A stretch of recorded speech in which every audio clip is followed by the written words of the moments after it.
Big boss ഈ ആഴ്ചത്തെ എലിമിനേഷനാണെന്ന് ഇപ്പോൾ പ്രൊമോ ഒക്കെ റിലീസായിട്ടുണ്ട്. അപ്പോൾ ഇന്ന് ലൈവ് അങ്ങനെ പ്ലേ ചെയ്യുന്നില്ല എന്നാണ് കേട്ടത്. ഞാൻ ലൈവ് ഒന്നും കണ്ടിട്ടില്ല. പക്ഷെ നമുക്ക് അറിയാൻ കഴിഞ്ഞത് വച്ചിട്ട് ഷാനവാസിനെ ലാലേട്ടൻ ഇന്ന് എടുത്ത് കുടയും എന്ന് ഉറപ്പാണ്. ലാലേട്ടൻ്റെ ഒരു പ്രോമോ റിലീസായിട്ടുണ്ട്, ഒരു മഴയുടെയൊക്കെ ഒരു പശ്ചാത്തലത്തിൽ. ആ പ്രോമോയിൽ പറയുന്നുണ്ട്, സീക്രട്ട് ടാസ്ക് കുളമാക്കിയത് വളരെ ദൗർഭാഗ്യകരമായി പോയി എന്ന് ലാലേട്ടൻ തന്നെ പറയുന്നു. അതുകൊണ്ട് തന്നെ ഷാനവാസ് എന്ന് തന്നെ എടുത്ത് പറയേണ്ടിയിരിക്കുന്നു. ഷാനവാസിനെ പൊളിച്ചടുക്കുമെന്ന് ഉറപ്പാണ്. ഷാനവാസിൻ്റെ ഒരു സ്വഭാവം വെച്ചിട്ട് ഷാനവാസിൻ്റെ ഒരു കുറച്ച് കാര്യങ്ങൾ നമുക്ക് എടുത്ത് നോക്കിക്കഴിഞ്ഞാൽ, ഈ പഴയ സിനിമകളുണ്ടല്ലോ, പഴയ സുരേഷ് ഗോപിയുടെയൊക്കെ ചിത്രങ്ങളിൽ വിജയകുമാറിൻ്റെ ഒരു ക്യാരക്ടറുണ്ട്. ഇങ്ങനെ ചില കഥാപാത്രങ്ങളുണ്ട്. ആദ്യം തന്നെ വളരെ സ്നേഹിതനായിട്ട് വരികയും പിന്നീട് ചെന്നിട്ട് ഈ സ്നേഹിതൻ തന്നെ വില്ലനായി മാറുന്ന ഒരു ഘട്ടമുണ്ട്.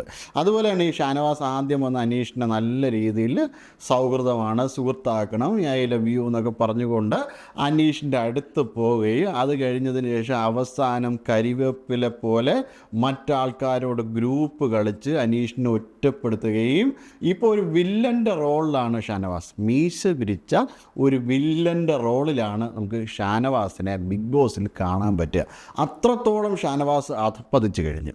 ഇപ്പം സീക്രട്ട് ടാസ്കിൻ്റെ ഒരു കാര്യം എടുത്തു കഴിഞ്ഞാൽ, സീക്രട്ട് ടാസ്കിൽ ഷാനവാസ് എന്താണ് കാണിച്ചതെന്ന് അയാൾക്ക് പോലും അറിയില്ല. എത്ര മനോഹരമായിട്ടാണ് ആ സീക്രട്ട് ടാസ്ക് മുന്നോട്ട് കൊണ്ടുപോയത്.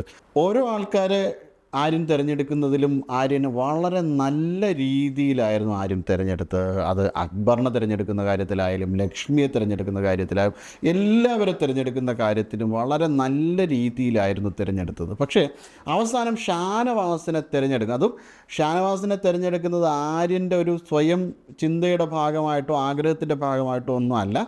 അത് അക്ബർ പറഞ്ഞിട്ടാണ് ഷാനവാസിനെ തിരഞ്ഞെടുക്കുന്നത്. ഇപ്പോൾ ഷാനവാസിനെ തിരഞ്ഞെടുക്കാൻ വേണ്ടി അക്ബർ പറയുമ്പോൾ ആരും പറയുന്നുണ്ട് ഷാനവാസ് ഈ സാധനം കുളമാക്കും, ടാസ്ക് കുളമാക്കുമെന്ന്. അതേപോലെ തന്നെ ഷാനവാസ് ചെന്ന അതിലയുടെ നൂറയുടെയും അടുത്ത് വലിയേട്ടൻ കളിച്ച് പറഞ്ഞു കൊടുക്കുകയാണ്.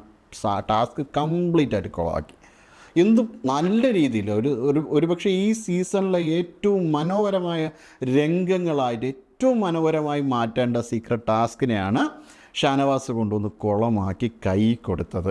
അപ്പം ആ ഫാമിലി റൗണ്ട് വന്നതിന് ശേഷം ആര്യൻ്റെ പ്രകടനം വളരെ നല്ല രീതിയിൽ മെച്ചപ്പെട്ടിട്ടുണ്ട്.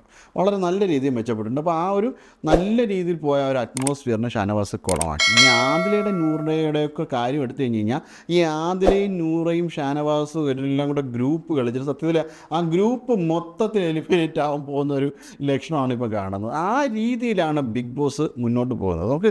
നമുക്ക് കാണുമ്പോൾ ഒരു വല്ലാത്ത നമുക്ക് ഇറിറ്റേറ്റഡ് ആവും. അപ്പോൾ നമ്മൾ അനീഷിനെ കോർണർ ചെയ്യുന്ന ഒരു രീതി കണ്ടാൽ നമുക്ക് വല്ലാതെ ഇറിറ്റേറ്റഡ് ആവും.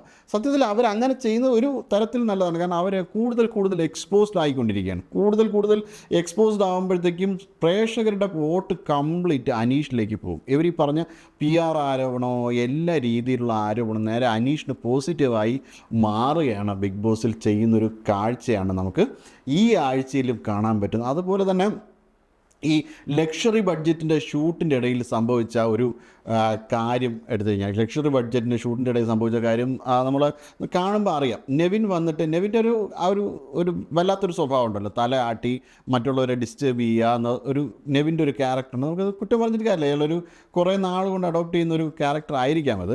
പക്ഷേ അനീഷിൻ്റെ ഫ്രണ്ടിൽ ചെന്ന് തലയാട്ടുകയും അങ്ങനെയൊക്കെ ചെയ്തിട്ട് അനീഷിനെ ബുദ്ധിമുട്ടിച്ചു. അങ്ങനെ ബുദ്ധിമുട്ടിച്ചപ്പോഴത്തേക്കും അയാൾ സ്വാഭാവികമായിട്ടും റിയാക്ട് ചെയ്തു. കാരണം അയാളുടെ ഒരു സ്പേസാണ് നെവിൻ നഷ്ടപ്പെടുത്തി കളഞ്ഞുകൊണ്ട് അങ്ങനെ അനീഷ് നെവിനെതിരെ ശക്തമായിട്ട് പ്രതികരിച്ചു. പക്ഷേ ആ സമയത്തും അനീഷിനെ കോർണർ ചെയ്യാനാണ് ഷാനവാസ് ശ്രമിക്കുന്നത്. ഷാനവാസ് എന്നിട്ട് വലിയ വീരവാദമൊക്കെ പറയണേ, ഞാൻ തുരത്തി അടിക്കുന്നു. പക്ഷേ ആ മണ്ടൻ, ആ വിഡ്ഢിയാസുരൻ, ഇങ്ങനൊരു വിഡ്ഢി ഈ സീരിയൽ മേഖലയിൽ ഉണ്ടല്ലോ എന്നതാണ്. അപ്പോൾ ഇങ്ങനൊരു വിഡ്ഢിയെ കൊണ്ടുവന്നാണ് അവിടെ കൊണ്ട് വിട്ടല്ലോ എന്ന് ബിഗ് ബോസിന് അബദ്ധം പറ്റി എന്ന് തോന്നുന്നു. അങ്ങനെ ആ രീതിയിലാണ് ഷാനവാസ് തരം താന്നത്. ഷാനവാസ് ഇപ്പോൾ ഗെയിമിൽ നിന്ന് പുറത്താണ്. അപ്പം ആരാണ് അത്. പക്ഷേ ഈ ആഴ്ച വളരെ വലിയ ഒരു ഒരു എവിക്ഷൻ തന്നെ, ഒരു ഞെട്ടിക്കുന്ന ഒരു എവിക്ഷൻ തന്നെ നടക്കും എന്നുറപ്പാണ്. അപ്പോൾ ആരാണെന്ന് അറിയില്ല. മോസ്റ്റ് പ്രോബബ്ലി ചിലപ്പോൾ സാധ്യത ഇപ്പോൾ ആദിലയുടെയും നൂറയും ഒക്കെ സെപ്പറേറ്റ് ചെയ്യാൻ വേണ്ടിയിട്ട് ഒരു ഗെയിം സ്ട്രാറ്റജി എന്ന നിലയിൽ അവർ അവിടെ ശ്രമിക്കുന്നുണ്ട്. അപ്പോൾ ആദിലയും നൂറയും ഒരുമിച്ച് നോമിനേഷനിൽ വരുമ്പോൾ ഇവർക്ക് വരുന്ന വോട്ട് സ്പ്ലിറ്റായിട്ട് ആരെങ്കിലും ഒരാൾ ഔട്ടാവാൻ വേണ്ടിയിട്ടുള്ളൊരു ശ്രമമൊക്കെ അക്ബർ ഉൾപ്പെടെ പ്ലാൻ ചെയ്യുന്നതായിട്ടൊക്കെ ഈ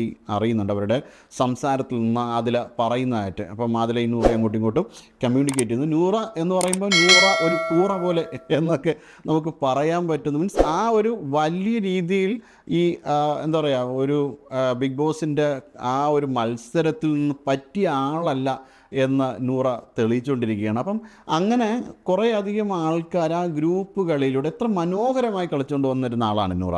അപ്പോൾ ഏറ്റവും മനോഹരമായി കളിച്ചുകൊണ്ട് വന്നിരുന്ന ആൾ ഇപ്പോൾ വേറൊരു രീതിയിലാണ് അവരെല്ലാം പോകുന്നത്. ആ ഗ്യാങ്ങിനെ അനുമോളായാലും നൂറയായാലും ആദിലയായാലും ഒക്കെ വലിയ രീതിയിൽ ഒരു ബാക്ക് സ്റ്റെപ്പ് ചെയ്യുകയാണ് ചെയ്യുന്നത്. അതുപോലെ തന്നെ ഷാനവാസ് അതിൻ്റെ കിങ്ങാണ്, ആ ബാക്ക് സ്റ്റെപ്പ് ചെയ്യുന്നതിൻ്റെ കിങ്ങാണ്. ഏറ്റവും കൂടുതൽ നെഗറ്റിവിറ്റി കൂട്ടിക്കൊണ്ടിരിക്കുകയാണ്. ഷാനവാസ് വിചാരിച്ചിരുന്നത് ഈ സീക്രട്ട് ടാസ്ക് പൊളിക്കുമ്പോൾ പുറത്ത് അയാളൊരു ഹീറോ ആയി മാറുമെന്നാണ്. അയാളൊരു ബിഗ് ഹീറോ ആയിട്ട് മാറിക്കൊണ്ട് ഇരിക്കുകയാണ്. അതോടൊപ്പം തന്നെ അനീഷിൻ്റെ കുതിച്ച് കയറ്റമാണ്. ആ ഷാനവാസിൻ്റെ ഈ അന്തം, ഷാനവാസിൻ്റെ ഭീകരമായിട്ടുള്ള ഫാൻസ് ഒഴിച്ച് ബാക്കി എല്ലാവരും അനീഷിൻ്റെ ഒപ്പം പോയിരിക്കുകയാണ്. അപ്പോൾ ബിഗ് ബോസ് ഈ ആഴ്ച വളരെ കൃത്യമായിട്ടുള്ള, വളരെ ശക്തനായിട്ടുള്ളൊരു മത്സരാർത്ഥി പോകുമെന്നുള്ള കാര്യത്തിൽ ഏകദേശം ഉറപ്പായിക്കൊണ്ടിരിക്കുകയാണ്. അതാരാണെന്ന് ഇന്ന് തിരിച്ചറിയാം. അപ്പോൾ ഏറെക്കുറെ ഉറപ്പിച്ച് വച്ചിട്ടുണ്ട് നമ്മൾ പല ആൾക്കാരും. ആ ഒരു സ്പെക്കുലേഷൻസ് അങ്ങനെ തന്നെ നിലനിർത്തിക്കൊണ്ട് അവസാനിപ്പിക്കുന്നു. നേരിന്റെ വാർത്തകൾ നിങ്ങളുടെ വിരൽത്തുമ്പിലെത്താനായി സാഗ് ന്യൂസ് ചാനൽ സബ്സ്ക്രൈബ് ചെയ്തും ഷെയർ ചെയ്തും ഒരു ശരിയായ മാധ്യമ നിലപാടിനൊപ്പം നിൽക്കാൻ ഞങ്ങൾ നിങ്ങളെ ക്ഷണിക്കുന്നു.